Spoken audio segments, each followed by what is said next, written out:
It's a very different Iran to a year ago. Iran was really playing on the defense before, and now it's kind of saying to Trump, "We're not going to wait for you to start, stop, start, Right. stop. You've opened the gate essentially, and now we can start whenever we want to impose a cost on you with the goal of making sure that this never happens again." And I think that that seems Right. the objective here. Yeah, it's a very determined and serious Iranian leadership. I think one of the things that has taken many Western analysts most is the Iranian ability to practice strategic patience.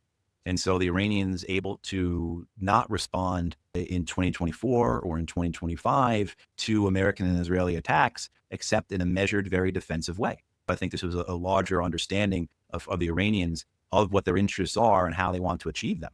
And, in 2024, in the two rounds of fighting between Iran and Israel, and then in 2025, in the 12-day war in June, you had the Iranians saying, this is not the war. This is temporary, but this is not the war. But if it happens again, it will be a war, and it will be a decisive war. And that war will not end until there's resolution on our terms. And that's exactly what we're seeing here. So we're seeing an adherence to Iranian strategy, a determination to achieve objectives that their leadership has put out, that there's a consensus behind.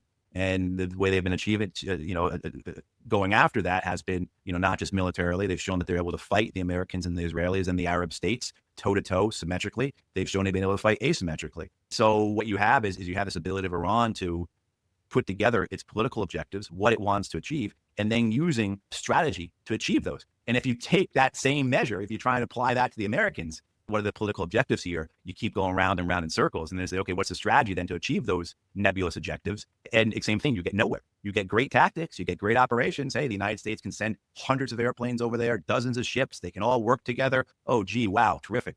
What are the effects though? They can kill lots of people. They can murder school kids anywhere they want. But what effects does it actually have in terms of achieving the political objectives as laid out by the U.S. government? Well, the U.S. government doesn't lay out the political objectives. So how can you create a strategy to achieve it?